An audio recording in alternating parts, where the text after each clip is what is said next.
Gamaya mrityurma amritam gamaya.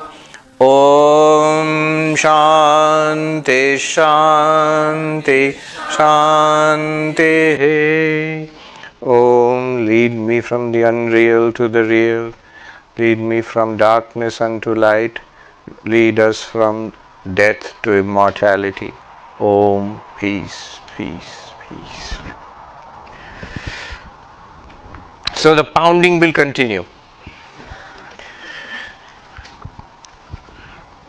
What we will do in this session and the next, what's ahead of us is this, that we will continue with Atma Anatma Vichara, which we had done in the last session. In the first session, we were trying to discern the self from the not self, especially the qualities of the not self. What are the not self? The upadhis. We're trying to discern the self from the not self. This is discernment. This is called Viveka. And this Viveka, it has to be it's subtle. It has to be done carefully. You see why? It's like the objection. We'll see the objections which will come now.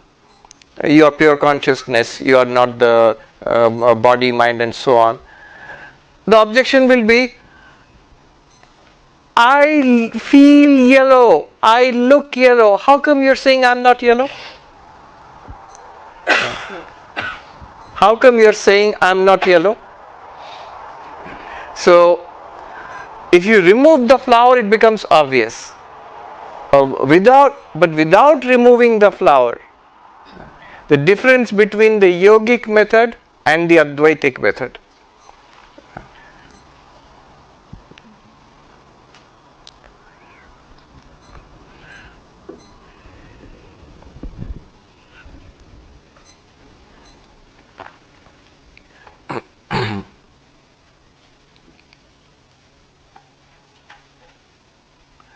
I remember I was in the Himalayas in Gangotri, and there was this young monk I met, Shivahari Giri. He was meditating. He used to stay in a cave above Gauri Kunda and meditate. And so I used to talk with him. He was a young Nepali monk, barely 20-21 years old. And very simple boy. He had this dramatic top knot and a little beard, and would sit there and meditate. And he would say, and the setting was very dramatic because you had this towering mountains, a big cave, and a sheer drop 200-400 feet below to the raging water, the Gangotri, the Bhagirathi going past there. So very dramatic, and the Deodar forests all around, and the glaciers far above. So he said, yeah, I sit there and meditate. I like it very much. Why? He says, all these Bengali tourists, they come from the other side and take my photo.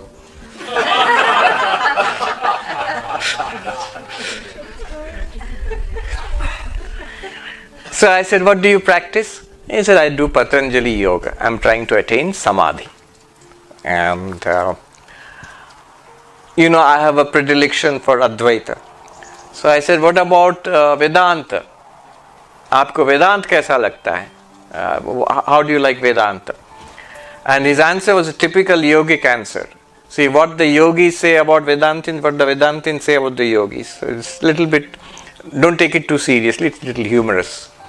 So I said, what do you think of Vedanta? His answer was, वो लोग बहुत बात करते हैं, अनुभूति नहीं है उनमें. Those people talk a lot. Retreats, seminars, lectures, books. They don't have spiritual experience. We are trying to attain spiritual experience by this. You see? And what do the Vedantins say about the yogis? What's the point of sitting quietly? Ignorance is the problem. You must generate knowledge. Knowledge will remove ignorance if I sit quietly. It's like you sign up for a course in the university. You want to learn physics. You're ignorant about physics and you want to remove your ignorance about physics. You want to learn physics. And the professor tells you, well, here are the handouts. You come to the lectures, listen to the read the handouts, listen to the lectures, and then sit quietly and think deeply. Just sit and think about it deeply, quietly. You'll get it. And if somebody says, oh, that sitting quietly is the final thing. If I do that, I will get it. So I won't come to the class, I won't read the handouts, I'll just sit quietly. Will you get a PhD in physics? No. You will not. That will not work. That's the Advaitic, Vedantic criticism of the yogic approach. And both I'm oversimplifying. This is not really serious. What the yogi tries to do is this. Now I'm going to do my own little more sophisticated Vedantic criticism of yoga. I'm going to do. Yoga means here the yoga of meditation, Patanjali yoga. So what the yogi tries to do is that to appreciate myself in my nature as pure consciousness, Purusha, I must remove Prakriti. Then see, it's clear. So, Yoga Sutra says, Yogaschitta vritti nirodha. Yoga is the cessation of the movements of the vrittis in the mind. Then what will happen? Tada drashtu swarupe avasthanam. Third sutra in Yoga Sutras. Then the witness consciousness remains in its real nature. See? If you remove the yellowness in the water, it remains in its real nature. What is the real nature? Colorless water. What is the real nature? Pure consciousness. Otherwise, what will happen? If I don't do Chitta Vritti Nirodha, if I don't meditate, if I don't have Samadhi, what will happen?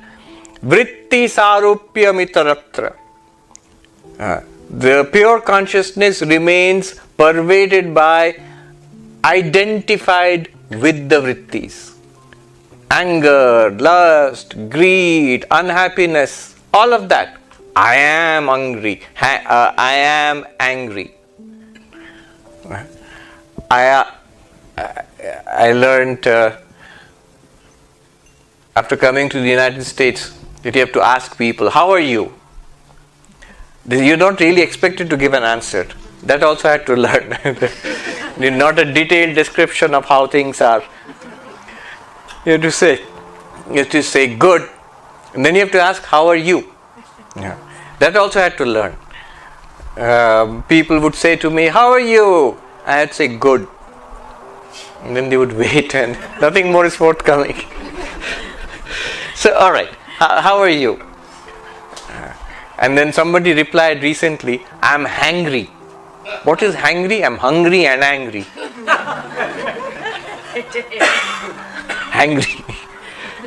Generally, if you are hungry and then there's something irritating, you feel more angry. So that's hangry. This is the hangry state. Now, what Patanjali Yoga wants you to do is to remove the vrittis and see yourself as you are. What is the Advaitic objection to this? You can do it, it's perfectly alright, it will work. But the Advaitic objection comes at two levels. One basic and second one is more sophisticated and fundamental. The basic objection is, if you do this, it is only a temporary solution. You do this, it will go away. But after a lot of effort, yama, niyama, asana, pranayama, dharana, dhyana, samadhi, it will go away. But again it will come back. You will come out of samadhi and you will feel that I need to go back into samadhi again. It is temporary, a temporary relief. Again, remember, this is an Advaitic criticism of yoga and it's not a particularly sophisticated criticism. There are replies to this also. Because what would be the reply to this? The yogi will say that, see, remaining in samadhi is actually not the goal of yoga. It is to generate what is called Viveka Khyati, the knowledge that Prakriti and Purusha are different. Okay.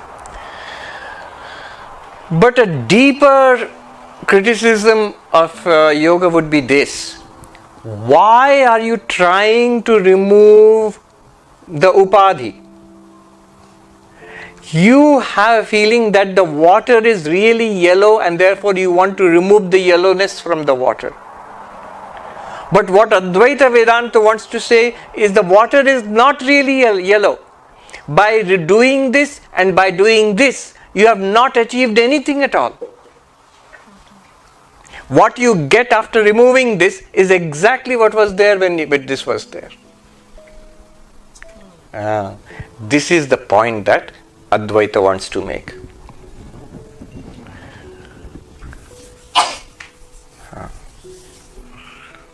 Alright. Now, you will see these objections will start coming up. What we just said, many objections will start coming now. What is going on now? The pounding. The trying to realize that, like the water trying to realize, I am not yellow even when it looks yellow. I, the consciousness, trying to realize I am not the five koshas and their attributes even when they are appearing. Even when there is body, mind, all of this is there, still I am not them. Okay. Then the 18th verse. Vyapriteshvindriyeshvatma Vyapriteshvindriyeshvatma Vyapariva vivekinam Vyapariva vivekinam Drishyate abhreshu dhavatsu Drishyate abhreshu dhavatsu Dhavan iva yatha shashi Dhavan iva yatha shashi. As the moon appears to be moving when the clouds move in the sky, so also to the non-discriminating, Atman appears to be active when in reality the senses are active.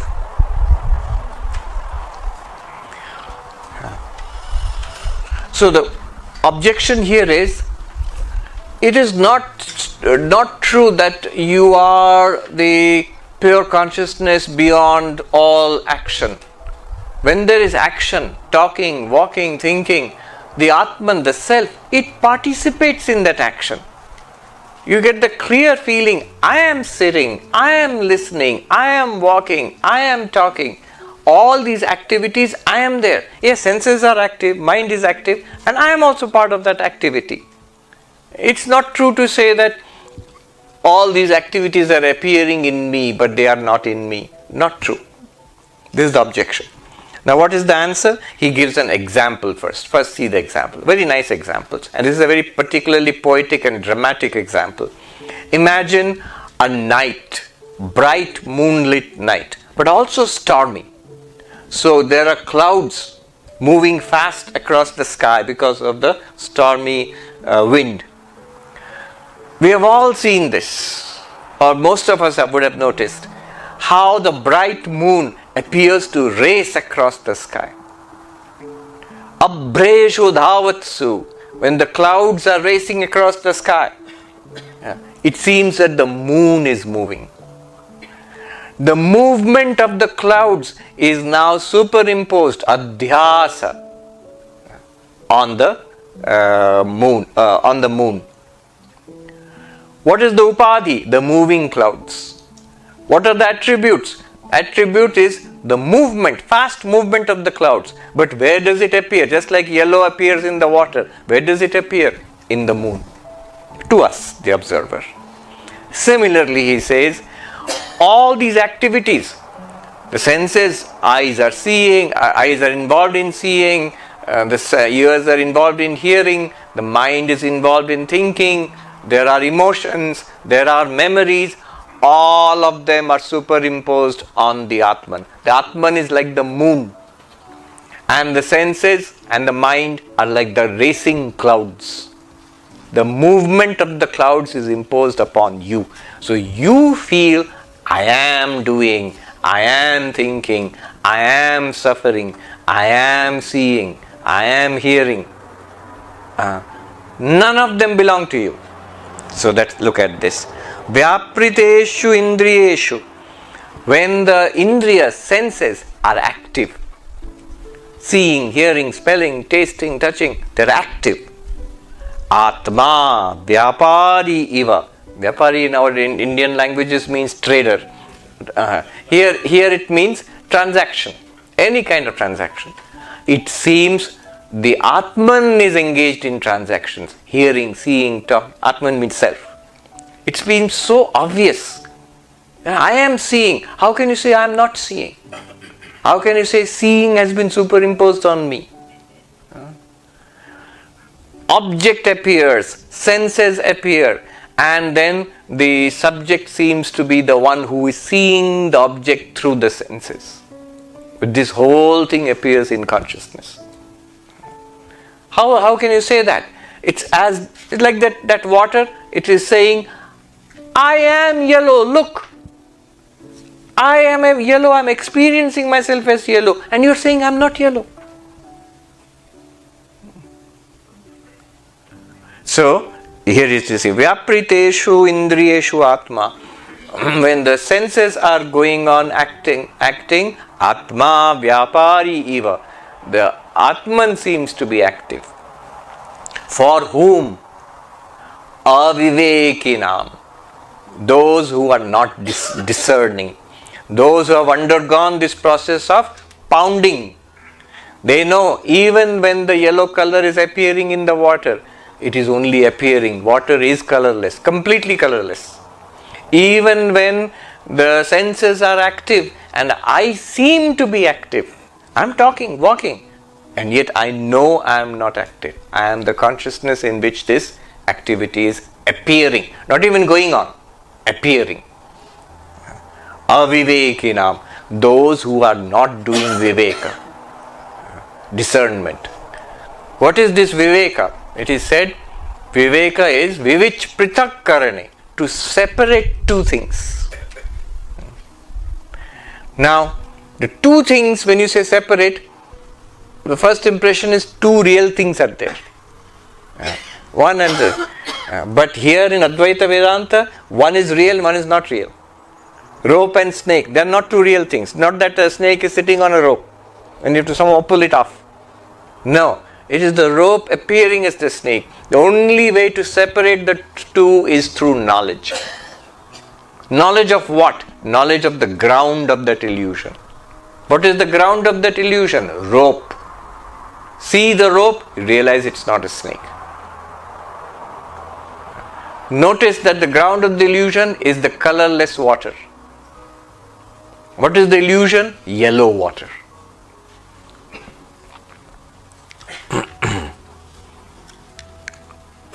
Avivekinam, Vivek, from where the word Vivekananda comes, the one who delights in the discernment. Swami Ramakrishnananda ji wrote a beautiful hymn to Swami Vivekananda. It starts off with Anitya Drishyeshu Vivichya Nityam Tasmin Samadhatta Ihasma Leelaya Viveka Vairagya Vishuddha Chittam Yosau Viveki Tamaham Namami. Ramakrishnananda, he is saluting Swami Vivekananda. I salute that Viveki. He says, I am saluting Vivekananda. Who is Vivekananda? Is that Viveki, the one possessed of Viveka. What does he do? Viveka means that ability to separate. Anitya Drishyeshu Vivichya Nityam. From this mass of ever-changing Drishya, we did that, Drigdrishya Viveka. From this mass of ever-changing Drishya, ever-changing the display of this world, who can separate the Nitya, the eternal, the Atman from the Anatman, self from the not self, the reality from the appearance. Anitya Drishyeshu Vivichya Nitya, who is able to separate, not physically. It's like separating the yellow color from the water, in your understanding. And then, second thing, he adds, see, here is the combination of knowledge and meditation. Tasmin samadhatta ihasma leelaya. Having separated the real from the unreal, the eternal from the non-eternal, he is able to absorb his mind in samadhi on that eternal. How? Leelaya, like play, just like that. It's easy for him. We have to first of all get our minds around this difficult idea that even though the water looks yellow, it is not yellow. Even though I seem to be walking, talking, eating, thinking, remembering, enjoying, suffering, I am the same unchanging pure consciousness. This idea itself is difficult to grasp. Having grasped that, to remain centered and samadhista, to absorb the mind in that witness consciousness, not to allow it to go out again to the objects, drishya. They're very difficult. And Vivekananda does it leelaya, like play, just like that. Why is he able to do it like play? And why we can't do it? The next line says, Viveka vairagya vishuddha chittam. The mind has been purified by this viveka and vairagya, dispassion. The fourfold qualifications which we started in the first shloka, that is so strong in Vivekananda, because of that purified mind. The moment the discrimination is there between the real and the unreal, eternal, non-eternal, he gives up the non-eternal, gives up the unreal, and becomes steady and absorbed in the eternal. We have problem at every level. First of all, to grasp this idea, then to separate it. And even if I grasp it, I will say that after the retreat, it's all become confused again. And having been able to separate it in my understanding, to remain centered in it, to such an extent that the non-eternal is forgotten, it disappears from my horizon. So difficult for us, and that purification is necessary. That's the reason why the other yogas, karma yoga, bhakti yoga, and regular meditation are necessary. Otherwise, a clarity will come. Vivekananda says, by this path, this is a direct path.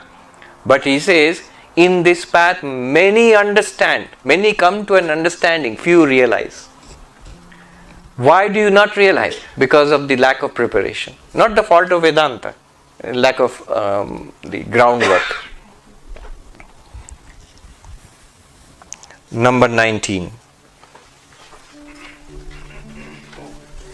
Number 19. Atma chaitanyam ashritya dehendriya manodhiyaha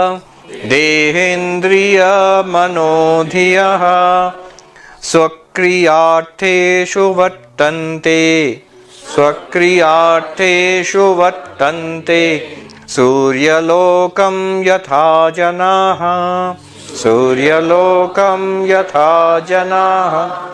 The body, senses, mind and buddhi engage in their respective activities with the help of consciousness, which is inherent in the Atman, just as men work with the help of light that is inherent in the sun. See, inherent in the Atman, the wording is dangerous. That is the Atman. Consciousness which is the Atman. Atma Chaitanyam. Atma which is Chaitanya. Ashritya. So what is the issue here? The issue is, so now you are saying, there's objections, objections to the pounding. Now you are saying all these activities belong to the body and the senses and the mind, not to Atman. So thinking, seeing, willing, feeling, all of these belong to the senses. Who is doing? The senses or body is doing. Who is thinking? The mind is thinking. Who is enjoying and suffering? The mind is enjoying and suffering. So let the mind be called consciousness. Why are you calling the Atma consciousness? Every activity, every sign of consciousness is there in the senses and the mind. Let the mind and senses be consciousness. Why at all bother with the Atma? This will lead straight to materialism if you do that. Now the answer is given. No, it is not the senses by themselves who are doing all these activities. It is not the mind and intellect who is active, thinking and understanding by itself. It is not the body by itself which is going around doing all this. All of it depends on Atma Chaitanya, consciousness. Depending on consciousness, in the presence of consciousness, not without consciousness. So consciousness belongs to and indeed is the Atman. And because of your light, all of this is happening. Without your light, this will not happen. We tried that experiment. Without seeing, you are there. Without hearing, smelling, tasting, touching, you are there. If you don't think, remember, understand, feel, you are still there. But if you are not there, there will be no feeling, no remembering, no understanding, no experience of that. No experience of that.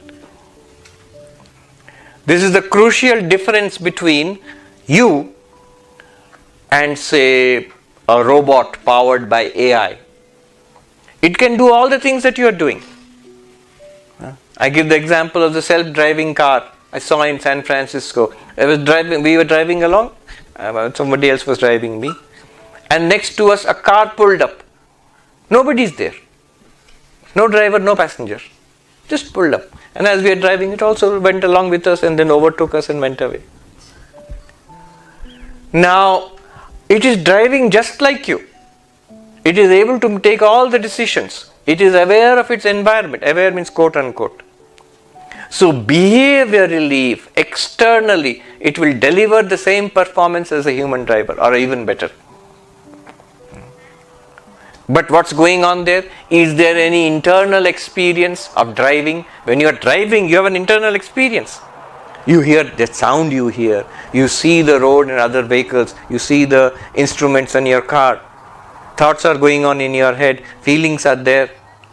The feeling of sound and sight and the feeling of taking decisions whether to turn or stop or take the exit and so on. All of this is going on in your mind. You have a first person experience of driving. That robot does not.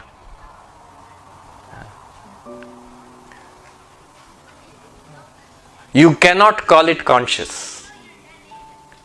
You are conscious. The human driver is conscious. That robot is not conscious. Someone might object. How do you know? I don't know. You ask the experts, those who designed that car.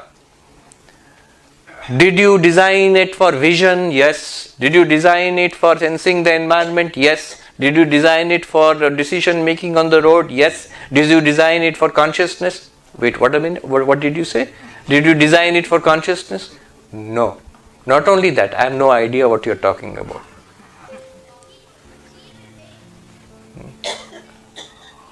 All these conscious activities which we are undergoing, seeing, hearing, smelling, tasting, talking, decision making and all of that, these can be modeled. But consciousness itself cannot be modeled. Why not? I often ask this question. There is no answer. Nobody has been able to give me an answer. See, driving a car is a complex thing in an environment. Vision, creativity, these are complex things. And yet, robots and AI is able to do that. Now, ChatGPT can write stories, compose poems. I asked ChatGPT to write a poem for me about Swami Vivekananda. Did a good job. Maybe I could have written a better poem. But what I cannot do. I am a devotee of Swami Vivekananda. What I cannot do, after being a monk for nearly 30 years, is that ChatGPT can do.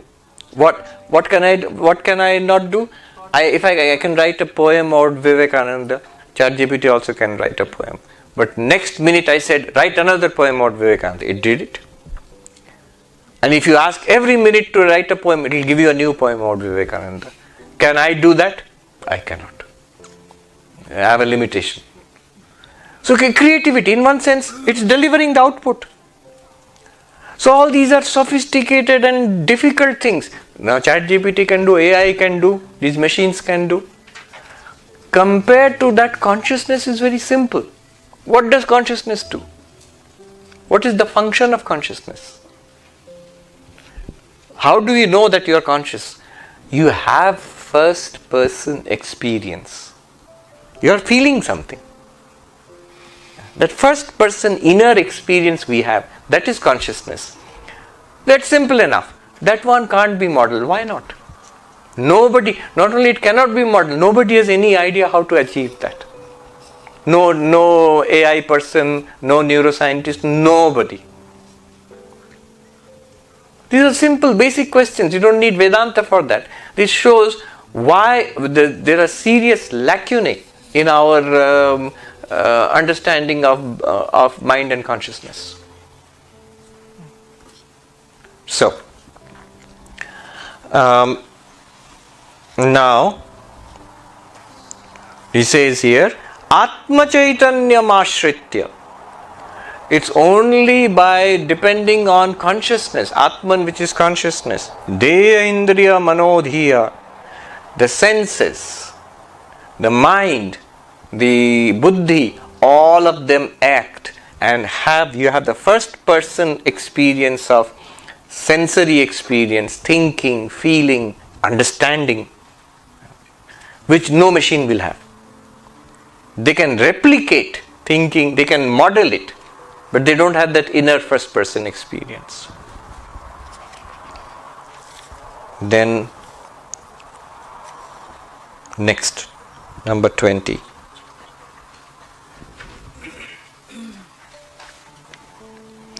Dehindriya gunan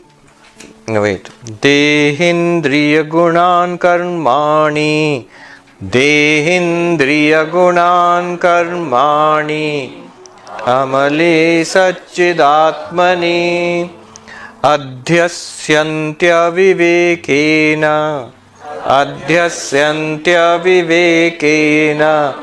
gagane nilatadivat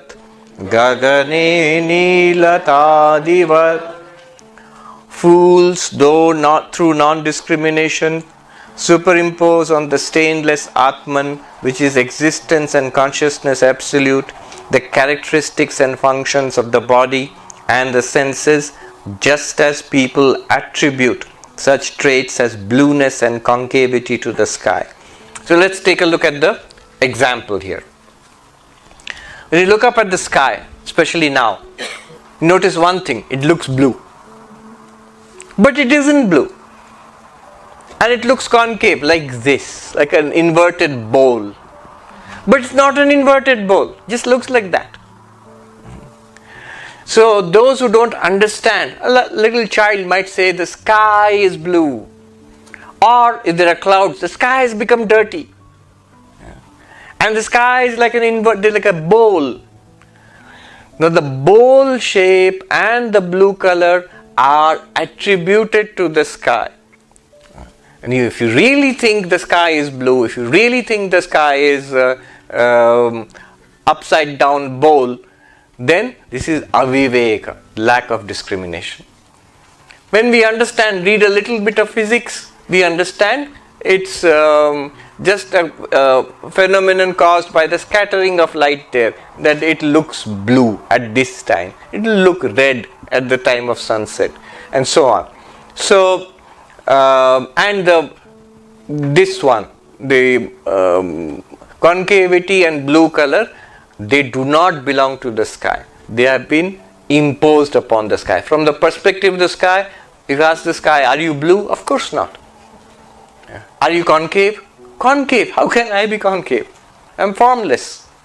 So, just like that, this is the example. Just like that, Deha Indriya Guna Karmani, the attributes and actions of the body, senses and mind are imposed upon the Atman.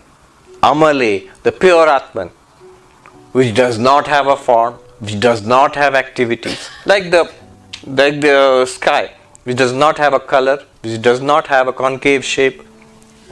It is imposed by, just like the yellow color of the flower is imposed on the water. It looks like that, but it isn't so. It looks like that, it isn't so. It isn't so. Adhyasyanti, it is superimposed. By what? What is the cause? Aviveka. The lack of discernment. Lack of discernment. Now, another view is brought forward. This is the Nyaya view. Nyaya Vaisheshika view, basically. It says that they agree, we are not the body, and Atma does not have a shape, or even though I feel that I am body, I am old, young, I am tall or short or black or brown, whatever, it all belongs to the body, they agree. But they say things like, I am happy, I am enjoying, I am suffering, these belong to the Atma. Why? Because they are directly experienced in connection with the I. I mean, if you actually look at the experience, I am happy, it seems a direct experience belonging to the I. There is happiness and I am that happiness. I have that happiness. So the Nyayikas say these things belong to the Atma. Not, what do the Advaitins say? They actually belong to the mind. They are being superimposed on the Atma. So this view is now discussed in 21 and 22.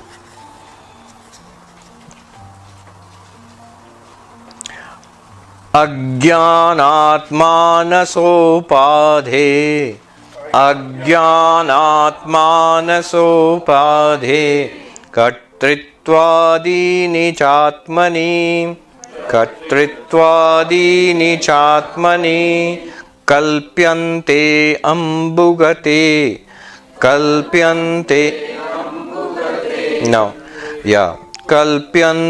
Ambugate Chandre Kalpyante Ambugate Chandre Chalanadi Yatham Bhasaha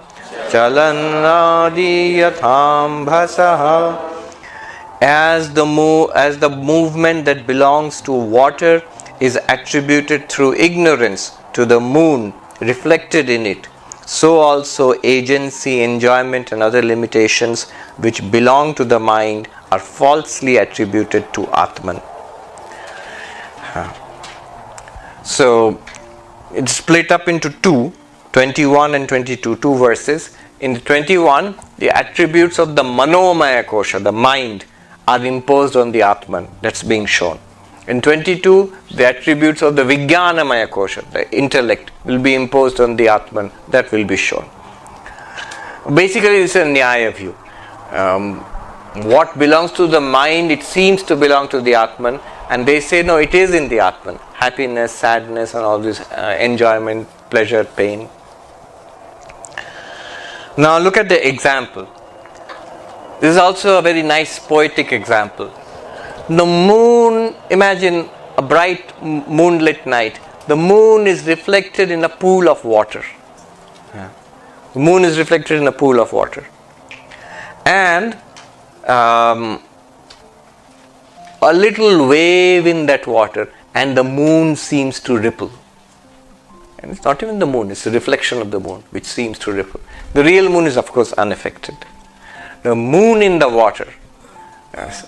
Similarly, because of the reflected consciousness in the mind, all activities on the mind seem to affect consciousness, and that is superimposed on I, the real consciousness. And I feel I am walking, talking, thinking, the Atma, the mind, whatever the mind does, the activities of the mind. I remember, I want, I like, I dislike. It's all I. Who? I, the consciousness. But that's not true. It's happening in the mind and it's transferred to you, the consciousness. Appears to be transferred. Just like the yellow color from the flower to the water. Just like that, how it happens? Because the moon example is particularly cute. Because the moon is reflected in the water. The waves in the water will not be directly transferred to the moon. It is imposed on the reflection of the moon. Like that, I, the pure consciousness, am reflected in the mind. And whatever happens in the mind affects that reflected consciousness also. But I, through my ignorance, I am not aware of the distinction between myself and the reflected consciousness. And therefore, whatever is happening to the reflected consciousness, it's happening to me. Another example will make it clear. The mirror is there, and my face is reflected in the mirror. Now suppose I have forgotten that this is my real face for some reason, and I'm totally focused on that reflected face in the mirror. I think I am that one. Now if there is dust on the mirror, oh, my face has become dusty. If there's a crack in the mirror, oh, my face has become, there's a crack in my face. Whatever is happening on the mirror, if the mirror shakes in the wind, oh, my face is swaying in the wind. Why? This is a very good reason why I would be confused, because that face looks exactly like mine, and that face is the one I can see. I can't see this one. So it's natural to become obsessed, focused with that reflected face. And that's what has happened to us.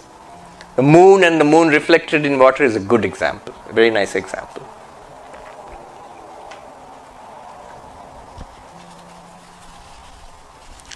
Ajnanat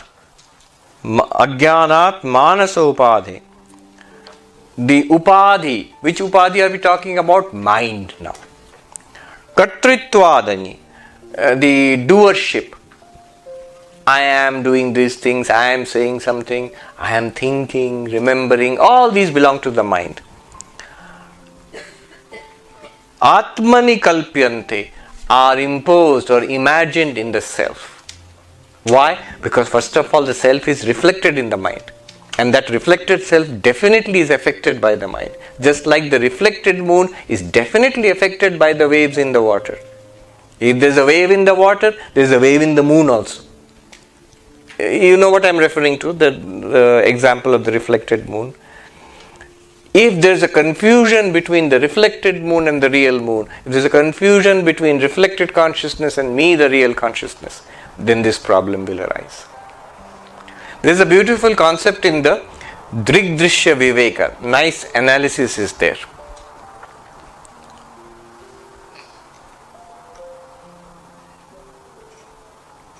Alright. Now just think about these three. Pure consciousness, the mind, and the reflected consciousness. Now the question is asked, what is the relationship between that? Three questions will be asked. Take hold of the reflected consciousness. The hold means attend to that. Why that one? That's the most subtle thing we can be aware of right now. I'm aware of the body, subtler than that I'm aware of the breath, subtler than that I'm aware of the mind, emotions, thoughts, subtler than that I'm aware of the intellect, understanding, the ego sense, even subtler than that, in the ego sense, consciousness is there. You not only say I, but an I is also conscious I. Now attend to that consciousness in the I sense. That's also not the Atman, that's the reflected consciousness. However, now three questions will be asked.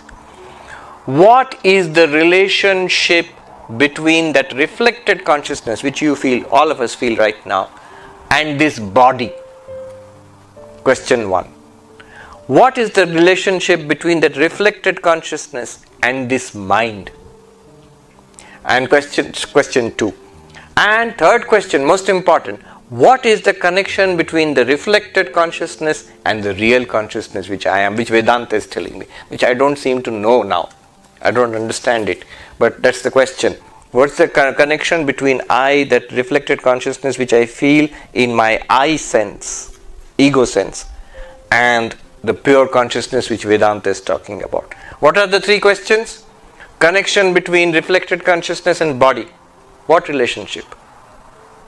And second question, between reflected consciousness and mind. What relationship?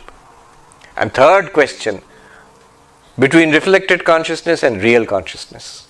I mean the original consciousness, Atman. What relationship? So the answer is given.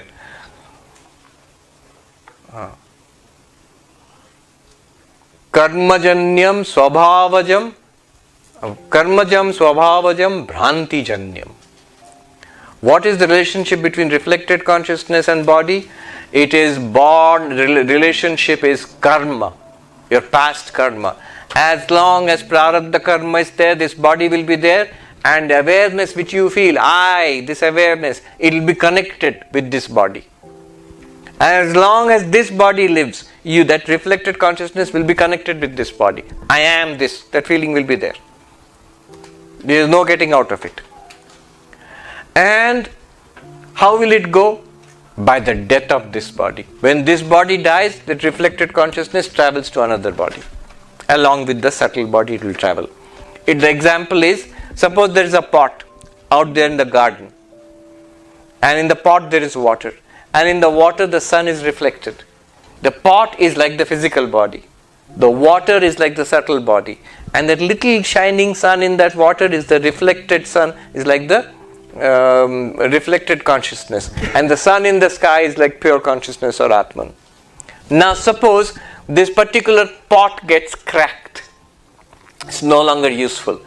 The gardener now comes and takes the water and pours it into a brand new pot. When you pour the water into the brand new pot, the water will travel, the old pot will be discarded. Death of the body. The water will travel.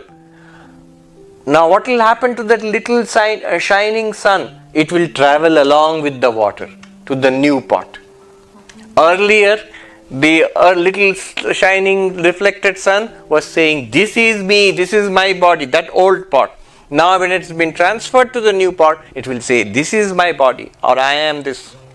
The old pot is no longer. When the body is dead, burned, buried, whatever, you, the reflected consciousness, if you have like a near-death or post-death experience, you will no longer feel, I am that.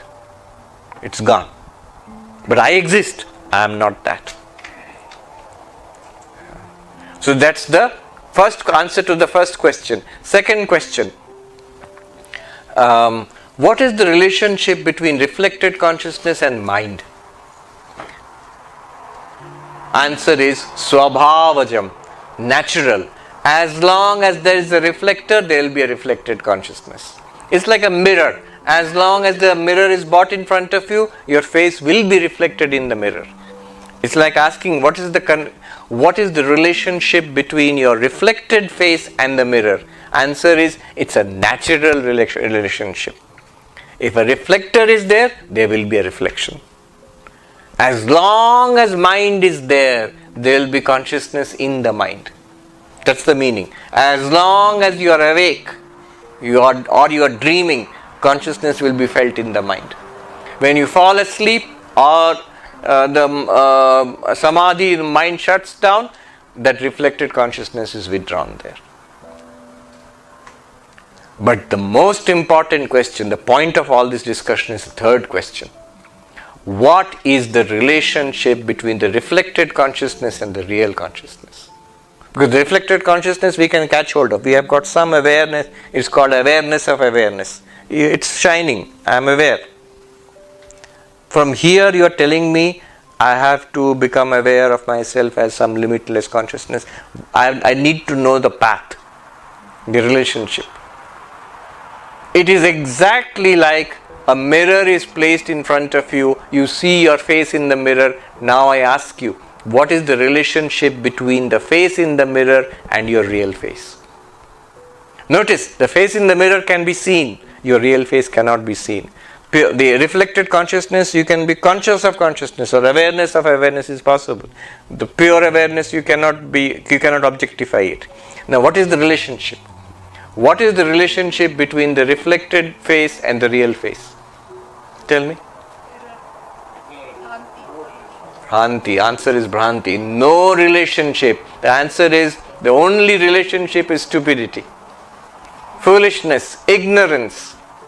There is nothing connecting this face with that reflection. In a barber's shop, 1,000 reflections will be there. Dozens of mirrors surround you. Is your face connected with all of that? That will be terrible. Nothing is, there is no connection at all. It's a very natural property of that mirror to reflect your face. Your real face has nothing to do with that mirror or that reflection. Similarly, you, the pure consciousness, have nothing at all to do with the mind, body, and the reflected consciousness. It all happens because of your presence. This is what is being said here.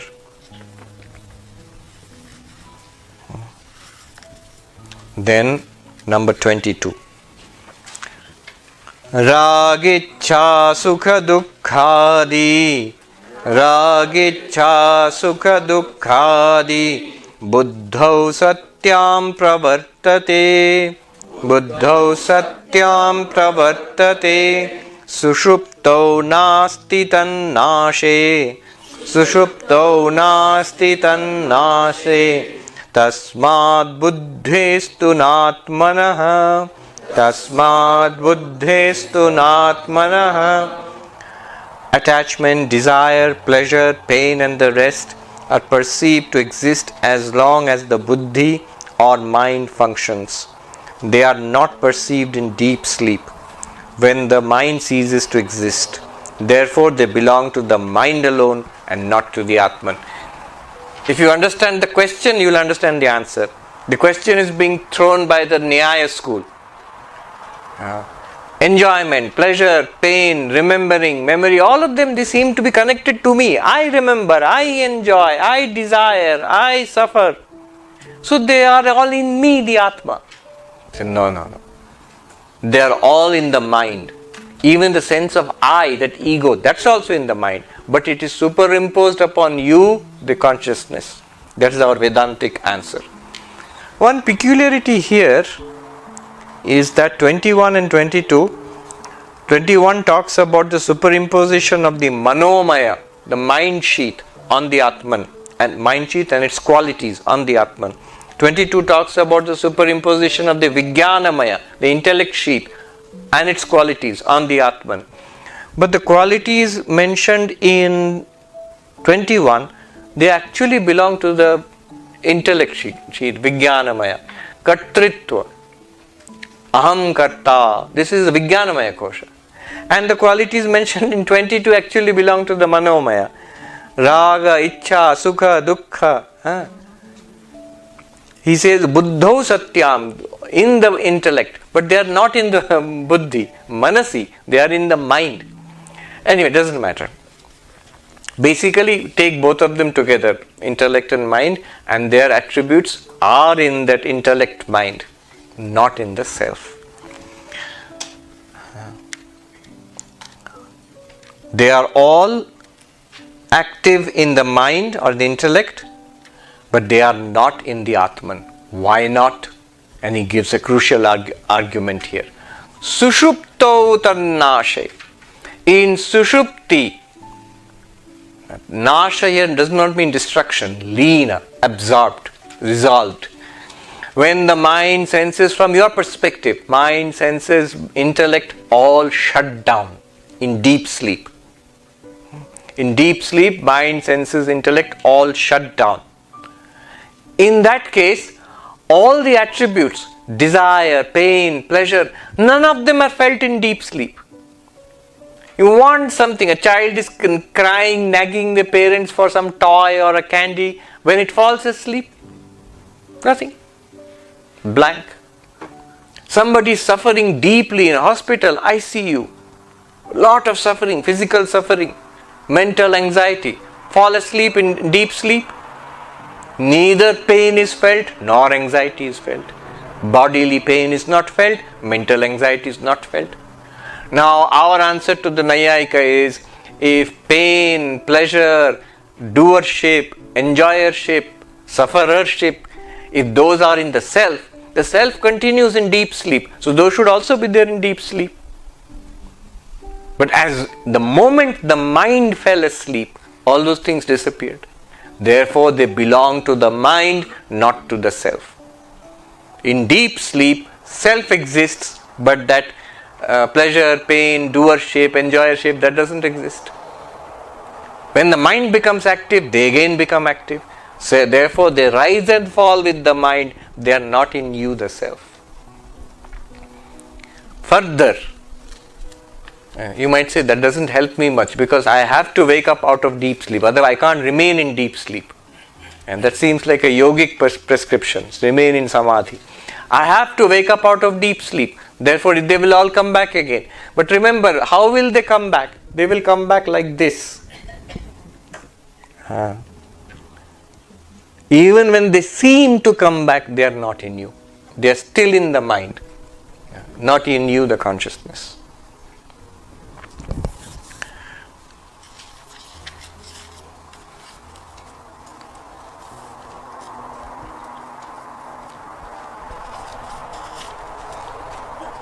This waking, dreaming, deep sleep is a wonderful analysis. It will lead you directly to your nature as the completely unattached self, as the witness of all the three states. Waker and waker's world come and go, dreamer and dreamer's world come and go, deep sleep and the deep sleeper, the pragya, it comes and goes. But whom does it come and go to? You must admit by common sense, I am the one who was awake, I am the one who was dreaming, I am the one who slept. So I must be common to all three. If I am common to all three, but waker, dreamer, deep sleeper come and go, their worlds come and go. Therefore, I must be common to all of them and yet not attached to any one of them. When the waker goes away, I don't go away. When the dreamer goes away, I don't go away. When the deep sleeper goes away and again I wake up, I don't go away. I am common. Therefore, I am neither the waker, nor the deep dreamer, nor the deep sleeper. But the waker and the waking world, this one, the dreamer and the dream world, and the deep sleep state also, they are all nothing apart from me. I am apart from them. They are not apart from me. This avasthatraya vichar, the whole of the Mandukya Upanishad and Karika. There was this monk, Bhikshu Shankaracharya, long ago in Kankal in Haridwar. So one of our Swamis, Dhireshananda Ji Maharaj, used to go to him. This is a very austere kind of monk, radical non-dualist, who lived under a tree and had what is called a charpoy, like a little cot made of coir and bamboo and wood and all that, and lived there and had only a loin cloth for his possession and nothing else. Didn't even have a house to live in or an ashram. So somebody asked him one day that you are such a great non-dualist, where are your books? Because non-dualists are supposed to have lots of books and YouTube talks and all of that. So where are your books? You are a non-dualist. Where are Advaitin? Where are your books? He said, I have 3 books and I study them daily. What are the 3 books? Jagrat, Swapna, Sushupti, waking, dreaming, deep sleep. And I study them carefully daily and I realize I am the 4th, I am the witness consciousness, Turiya. Then number 23. The nature of the self. Prakashorkasya to yasya Prakashorkasya to yasya Shaityam agner yathoshnata Shaityam agner yathoshnata Swabhava Satchidananda Swabhava Satchidananda Nitya nirmalatatmanaha Nitya nirmalatatmanaha. The nature of the Atman is eternity, purity, reality, consciousness and bliss. Just as luminosity is the nature of the sun, coolness of water and heat of fire. 3 examples he has given here. Agner Ushnata, heat of fire. Toyasya Shaityam, coolness of water. And what else is there? Prakasha Arkasya, light of the sun. So they are always there. These are the qualities of the sun, the water and the fire. Exactly like that, what is the nature of the Atman, not qualities, nature of the Atman eternity, nitya, purity, reality, consciousness, bliss. It says Satchid Ananda, Nitya, Nirmala. Nirmala means pure, not affected by karma, good or bad. Nitya, eternal, not coming and going. Sat, existence, not an existing thing, existence. Chit, pure consciousness, not particular conscious experiences, pure consciousness. Ananda, bliss itself, not particular happy experiences, bliss itself. These are the very nature of the Atman, and he says, always it is there. Why has he mentioned this? In spite of the activities of body, mind, and the appearance of impurity, the appearance of transitoriness, the appearance of that I am a body or a mind or the three three bodies or the five koshas. In spite of that, you are Satchidananda. When impurity seems to come, impure thoughts, impure action, papa, unhappiness, sin, the feeling of sin, the feeling of guilt due to sin, you are the pure Atman at that time. That's your nature. It will not go away. So it is like saying, even when the yellow color is appearing, it's colorless. The water is colorless, even when the yellow color is appearing. Similarly, even when all the attributes of the jiva, sentient being, ordinary human being are appearing, you can clearly experience it. You are limitless existence, consciousness, bliss. One sadhu put it this way, they are saying in Uttarakhand, I'll tell you in Hindi and translate. Tum jano ya na jano, tum mano ya na mano, tum hi Ram. Whether you know it or you do not know it, whether you accept it or you do not accept it, you are Rama. You are God. You are God. This is what is meant here. Just like the nature of the sun, prakasha, light is the nature of the sun. Just like coolness is the nature of water, heat is the nature of fire. What is your nature? Limitless existence. Not I am born on such and such date and I am going to die, I am scared. No, that's not your nature. What is your nature? Chit, pure consciousness. Not I am awake now. I was more awake, Swami, in the first session, second session. I'm feeling a little sleepy. More awake, less awake, and not at all awake, fallen asleep. After an afternoon session, that is the mind. Consciousness is ever awake. Consciousness is ever awake. Day and night are due to rotation of the earth. Day and night clearly experienced, but you go to the sun, ever day, no night, ever shining, never in darkness.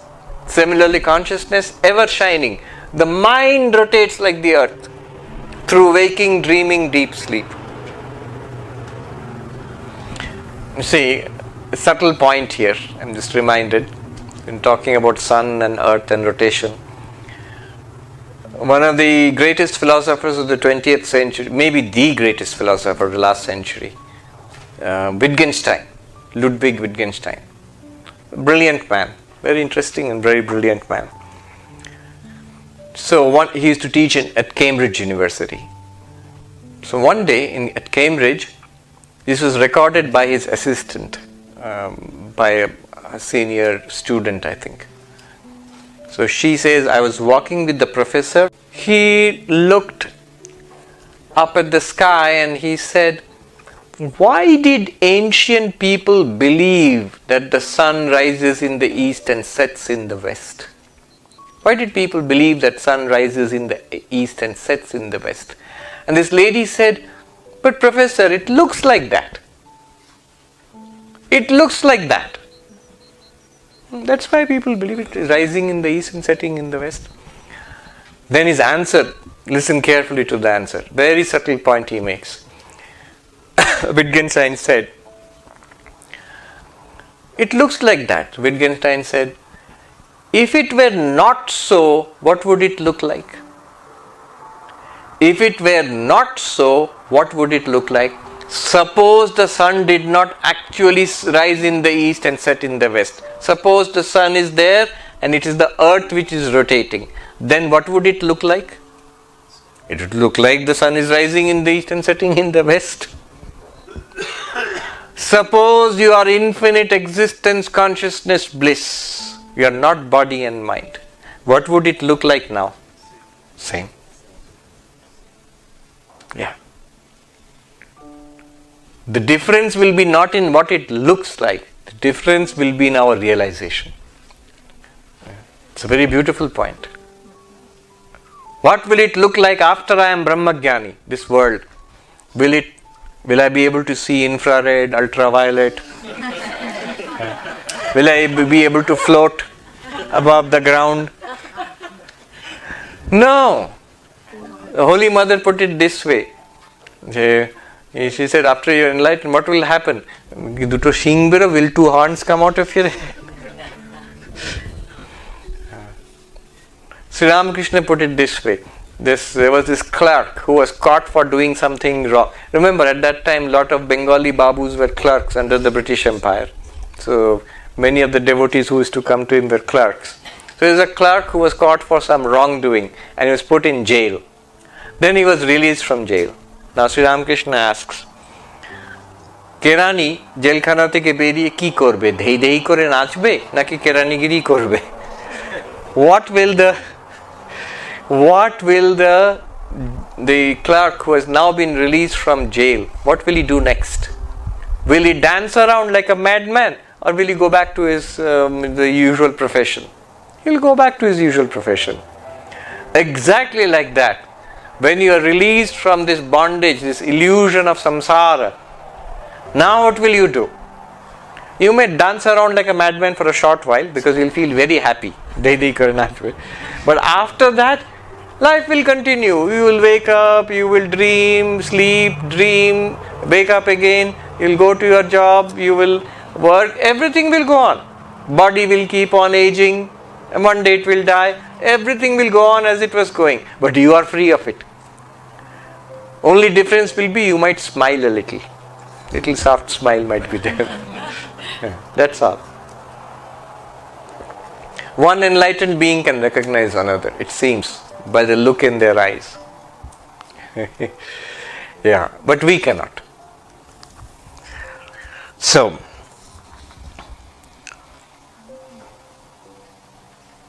then number 24.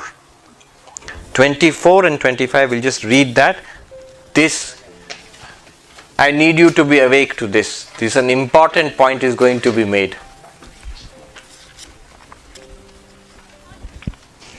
Difference between knowledge and consciousness. Difference between knowledge and consciousness. Also, many questions are there. Doesn't consciousness depend on mind? Will somebody ask the question? It will always be there. These questions will be taken up. What does consciousness do for the mind? What does the mind do for consciousness? Does consciousness depend on the mind for experience? How does knowledge take place? Who is the knower? You are saying this is all superimposed on consciousness. But then, how do you explain the feeling? You have shown me that it is like the moon in the water, or like the activities of the cloud superimposed on the moon. The moon seems to be running. All these things you have told me, very nice. But then please explain, how do I get the feeling I know, I enjoy, I suffer, I do, like I'm sitting, I'm talking. This is an experience. Please explain it, how it is going on. And these are conscious experiences. These are not something going on out there. It is happening there. Somehow consciousness is involved in all this. So please explain what is the mechanism. He will explain now. 24 and 25. Atmana satchidangshascha Atmana satchidangshascha Buddhir vrittiriti dvayam Buddhir vrittiriti dvayam Sangyojya cha vivekena Sanyojya cha vivekena janami iti pravartate. Janami iti pravartate. Such a notion as I know is produced by the union due to non-discrimination of a modification of the mind with two aspects of the Atman, namely existence and consciousness. So deep, so many things have been said here. You are awareness, existence. There is a new word being used by some teachers called presence. Presence, I like that word. You are presence. In presence, two things are there. I am and I shine, I am aware. Presence. So, your existence consciousness or your presence, that's the Atman. And activity takes place in the body mind, especially in the mind. Buddhi vritti, chitta vritti. The two are united. And then the knowledge comes. Let me explain how. I'll give you one example. So here is a flower. Light falls on the flower and it rushes to your eyes, and your eyes. Notice what goes into your eyes. Only light, not the flower. God forbid. And you have to call 911. Is the 911 here, or what is it called here? 911, yes. So 911, what happened? He saw a flower. Flower does not go into your eyes. All that goes into your eyes is light. Whatever object that you see, the only thing that your eyes pick up is light, reflected light. And then that's also within instant, less than an instant, it's now an image on your retina. Less than an instant, it is tiny bits of electrical impulses racing along your optic nerves to the brain centers. And then next what happens? That is somehow, quote unquote somehow, nobody knows how. It is transferred to your mind. In your mind a wave arises. Flower akara wave. Pushpakara chitta vritti. A wave in the mind of the form of the flower. So far, it is all activity. Flower, light, eyes, retina, optic nerves, brain center, mind, they are all active. Flower akara vritti. Now what happens? You, the pure consciousness, presence, existence, awareness, this is reflected in that vritti, flower akara vritti in the mind, and gives the result, I know a flower, or I see a flower. I see a flower is also a vritti in the mind. But this feeling of experience, flash of experience, this is due to the reflected consciousness. What did you do? You donated, you lent reflected consciousness and existence also. Atman also gives, this is Advaita, otherwise it will be Sankhya. This does not exist by itself. Light does not exist by itself. Body, senses and eyes do not exist by themselves.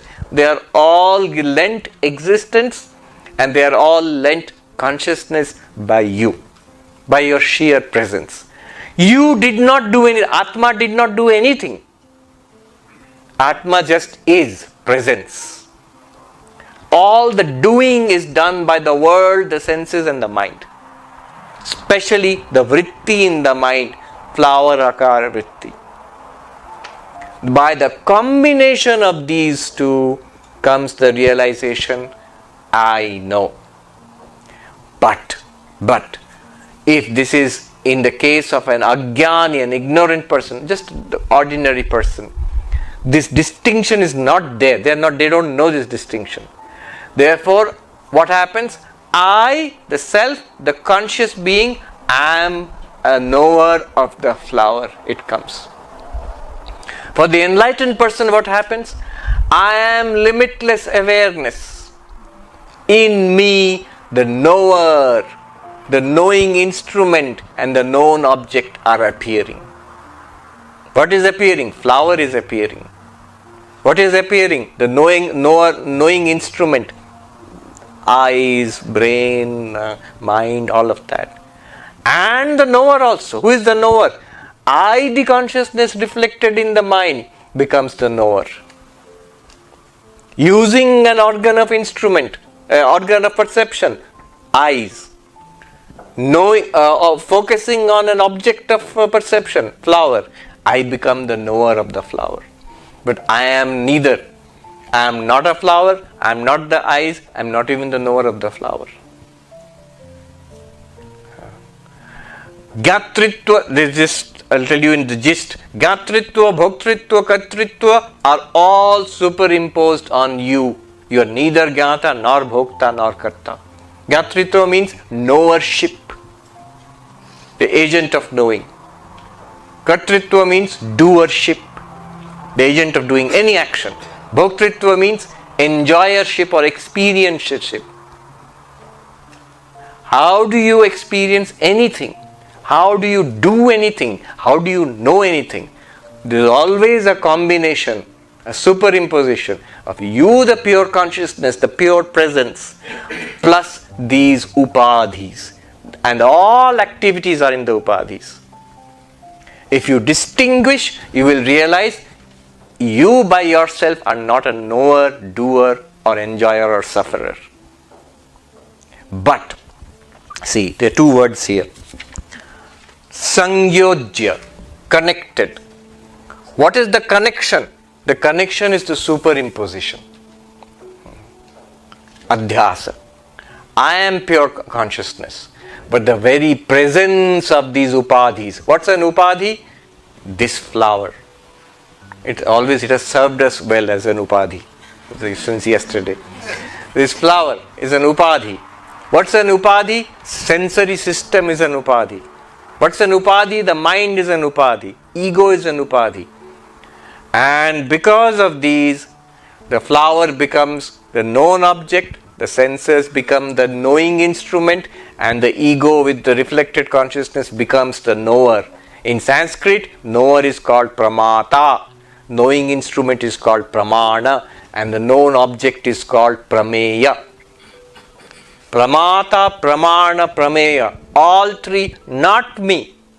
They are appearing in me like yellow color in the water. But without me, these would not appear. The yellow color cannot appear in the sky. You need the ground, the water, for it to appear. But because of the appearance of the yellow color, the water has not become yellow. Because of the appearance of the pramata, pramana and prameya, I have not become a knower. If I know the distinction, I am not the knower. I can honestly claim. While the knowing is going on. See, this is what enables the Advaitin, the knower, the Jnani, to be fully active in the world and know that there is only one existence consciousness, please. The rest are all upadhis appearing, acting and disappearing. They have no existence apart from me. What did I do for the upadhis? I gave them existence. What did I do for the upadhis? I gave them light. Light means awareness. What did the upadhis do for me? They manifested me as a knower, as a known object, and as the knowing instrument. I am the knower, I am the known object, I am the knowing instrument. The Jnani will say that. The Jnani will also say, I am neither the knower, nor the knowing instrument, nor the known object. But with the Ajnani, the ignorant one, what will they say? Only one thing. I am the knower only. I am not the flower. I am the knower and I have some instruments of knowledge. That's what we say normally. This is the difference. Shankaracharya, therefore, now you can understand. Na bhojyam, na bhokta, na bhojanam. In Chidananda Rupa Shivoham, Shivoham. Neither knower, nor knowing instrument, nor known object. Neither enjoyer, or sufferer, nor the instrument of enjoying or suffering, nor the object of enjoyment or suffering.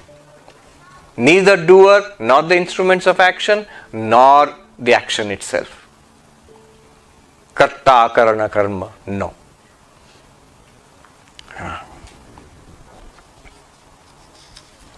Avivekena janami iti pravartate. Without knowing this distinction, the ignorant person says that I am the knower. I am the one who's enjoying. Unfortunately, I am also the one who's suffering. I am in samsara. Number 25. Atmano vikriya nasti buddhi. Atmano vikriya nasti buddhir bodho na jatviti. Buddhir bodho na jatviti. Jiva sarvamalam gyatva. Jiva sarvamalam gyatva. Jnata drashteti muhyati. Jnata drashteti muhyati. The Atman never undergoes change and the Buddhi is never endowed with consciousness, but man believes Atman to be identical with the Buddhi and falls under such delusions that he is the seer and the knower. It's made very, very explicit here. Atman, pure consciousness, pure being, does not undergo any change at all. See, to be a knower, there must be change. Knowing is also an action. Enjoying and suffering are also actions. So I am feeling pain. I was not feeling pain earlier. Now I am feeling pain. What has happened? There is some activity on my skin when someone pinches it, some activity in my nerves, some activity in my mind. Pain vritti comes. So an activity. To suffer there must be activity. To enjoy there must be activity. To know something there must be activity. To do something, of course there must be activity. But all these activities are in the mind, are in the body and the senses. None of them are in you, the Atman. On the other hand, to experience any activity, to experience any knowledge, to experience any enjoyment or suffering, there must be consciousness. And the consciousness is you, not in the body-mind. These two come together, appear to come together, just like the yellow color and the water. So, Jiva Sarvam Alam Gyatva. This is not known to the ordinary Jiva. And therefore, Muhyati, deluded, thinks. Here he says, Jnata Drashta, we can expand it. Jnata, Bhokta, Karta. Knower, enjoyer, sufferer, doer. I feel I am the doer of these deeds and therefore I get the results of my deeds. If it is dharmic, I get happiness, punya. If it is adharmic, unethical, I get misery. The law of karma begins to operate on me when I am the doer. So if I am karta, I have to be bhokta, the enjoyer or sufferer. And to know myself to be karta and bhokta, I have to be jnata, the knower. But all three actually I am not. And the beauty of it is, even after realizing all this, doing, enjoying, suffering, nothing will stop. All this will go on, but they'll become a movie for you and you will be safe. You'll be alright, you'll be fine. Jiva sarvamalam gyatva gyata drashtayati muhyate. Alright. This first line is so important. Atmano vikriya nasti. No action is possible in the self. Buddhir bodho najatu iti. There is no original consciousness in the mind, intellect, body, senses. They borrow and they superimpose. One more point. Notice, it said in 24th verse that the Atmana Satchidangsha, The existence from the Atman is borrowed by the senses, mind, object, body and mind. In which what it means then is mind, body, senses and objects of the world, they do not have existence of their own. They are borrowing it from you, just like they do in a dream. They are borrowing it from you. Now it answers the question, doesn't consciousness depend on the mind for experience? Yes, it does, but no, it doesn't. Because the mind depends on consciousness for its existence. The mind is nothing other than consciousness. Ponder on this statement. You, the consciousness, are separate from the mind body. You, the drashta, are separate from drishya. Seer is separate from the seen. That's what we did. But now I'm reversing it. The seen, the drishya, is not separate from you. The mind, body and the universe, not separate from you. Let me repeat this. You are separate from it all. They are not separate from you. One sadhu put it very beautifully. ये तो ठीक है कि दृष्टा दृश्य से अलग है, लेकिन कभी आपने सोचा है क्या दृश्य दृष्टा से अलग है? This is true, that everything you experience is the seen. It is the seer and the seen are separate. Correct. All of that was correct. But there is a subtle little point there, fine print. The seer is separate from the seen. Is the seen separate from the seer? It seems to be so. After all, the seer, the eyes are separate from the bottle. The bottle is also separate from the eyes, true. But from the Atman perspective, is the bottle, the eyes, the mind, the body, are they separate from the Atman? Dream example will show you that. You are separate from everything seen in the dream. Because you exist without the dream also. You wake up from the dream, they are all gone. But you are there. And you were there during the dream also. But the dream objects and persons and places and events, they are not separate from you. They can't exist without you. You lend the people and the objects and things in the dream, you lend them existence, you lend them light. Anirban Baba was saying that in dreams we have a light. So you lend the light in the dreams, you lend the existence in the dreams. They have no separate existence. So therefore, mind, consciousness actually doesn't depend upon mind body. Mind body depends on consciousness. Okay. Let's ask one or two questions and we'll wrap up.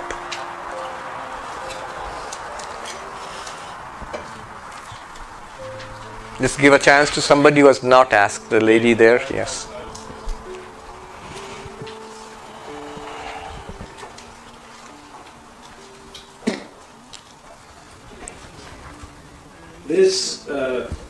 My name is Raj. There's a duel going on between mind and the self, and the mind is asking the question, what is the purpose of this separation between the self and the mind? One of the things which comes to my mind is to become indifferent, to not get affected by sort of the emotions. Emotions are witnessed by the self. Emotions are felt in the mind, and the reactions of those emotions are there in the physical body or in the mind.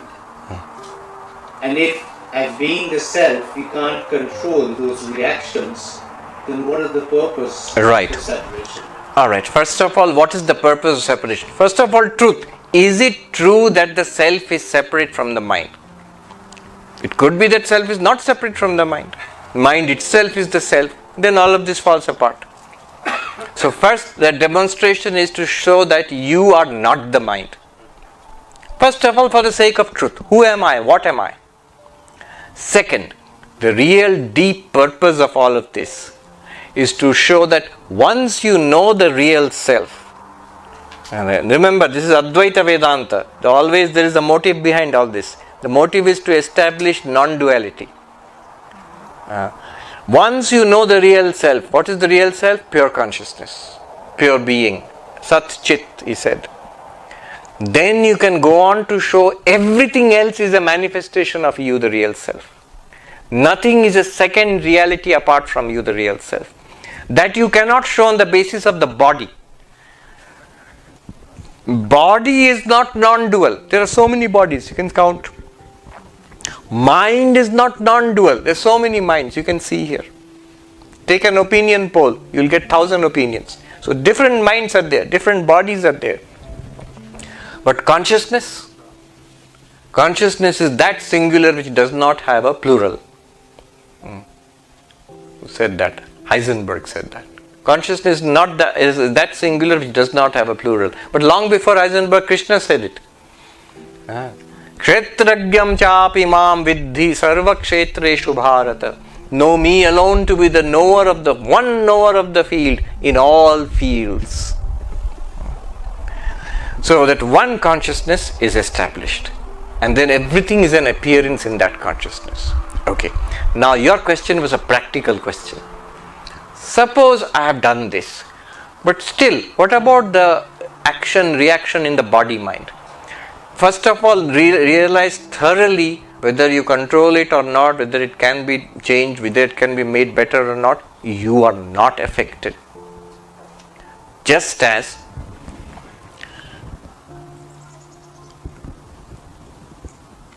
the water is not affected by the yellow color.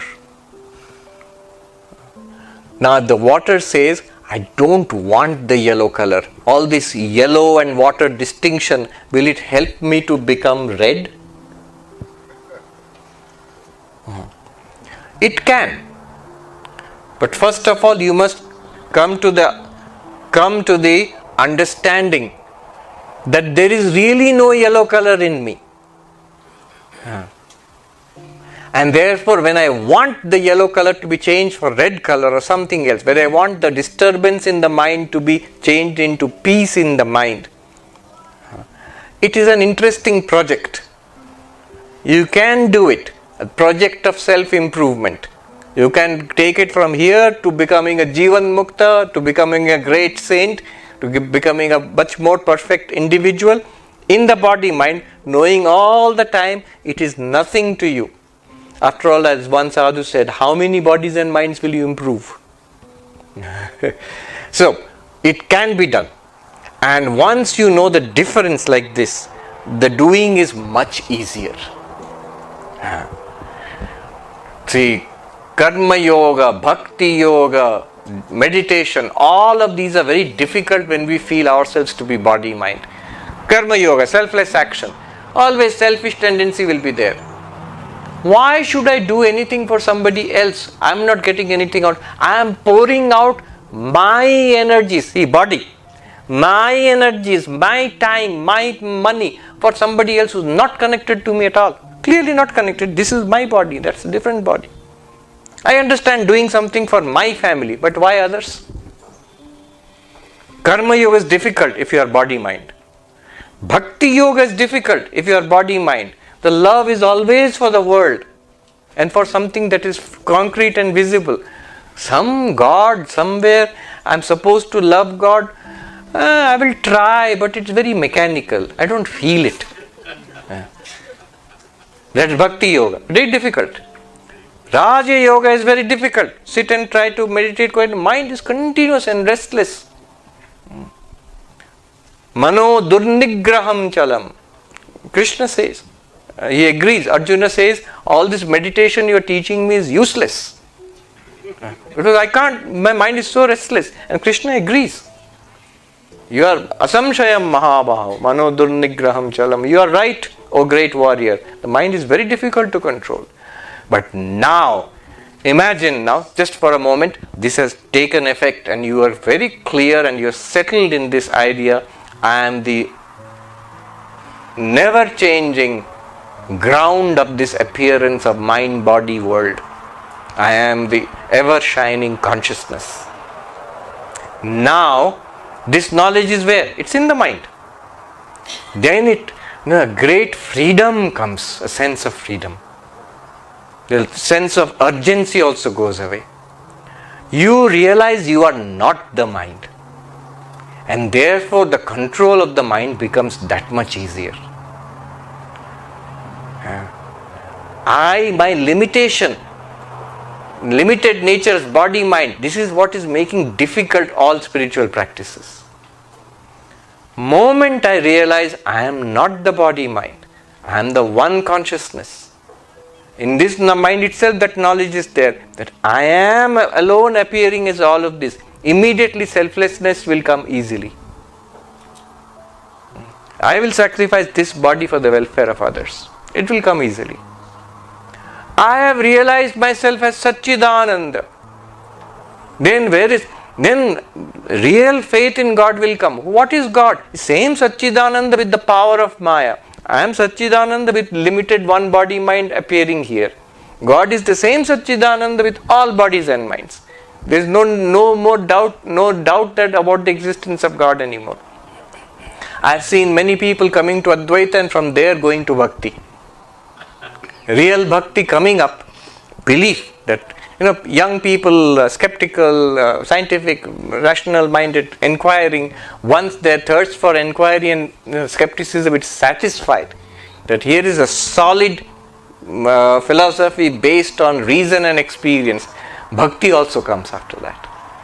And of course the enlightened person, Bhakti will come. Because for the enlightened person, God is real, no longer limited, no longer a theory. And control of mind becomes much easier. I remember one monk, I cannot tell the name, he's still alive, very advanced spiritual seeker, one of the most advanced spiritual seekers I have seen. He confronted, so it's a very deep meditative experience at a very subconscious level, which we are not normally aware of. After listening to him, I said, and I still remember, I said, Maharaj, you are saying this, clearly you have got Atma-jnana. Nobody who has not seen the difference between oneself and body-mind can say such a thing. You will feel torn apart if you try to do it before Atma-jnana. Some of the fundamental pillars of the mind, you want to knock it down. You will feel you are being torn apart. You have clearly seen that you are not the mind, and therefore you are able to do this. He smiled and he nodded. He said, yes. He never wanted to say that he has got Atma-jnana. They will never say such things. But this other thing he mentioned, this gave me a clue. This is in Kathopanishad. In one place in Kathopanishad, it's there. How do you control the mind and the problems of the mind? He says, first of all, realize you are not the senses, you are not the mind, you are not the intellect. The chariot example is given. Evam buddher param buddhva.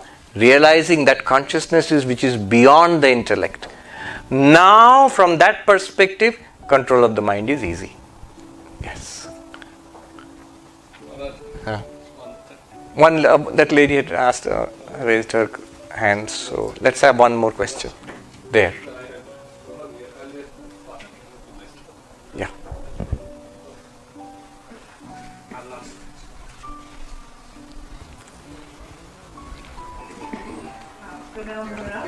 I'm not supposed to be Ritu, but consciousness, so I've told you my name as well. Also, one more thing.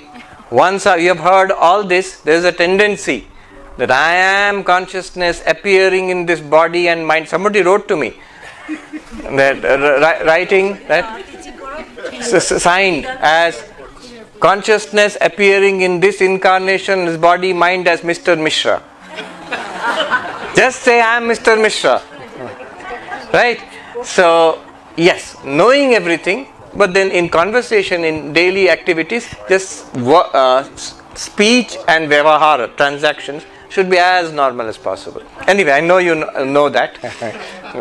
So one observation is, you gave such a good example about a class. Now if we change the scenario, meaning the mirror becomes actually like the face I feel, I just struck to me that the face probably is the body. The scenario is changed. The mirror is the consciousness. And we would think, ignorant person, that the mirror, along with the reflected face, because the face I'm treating as a body becomes,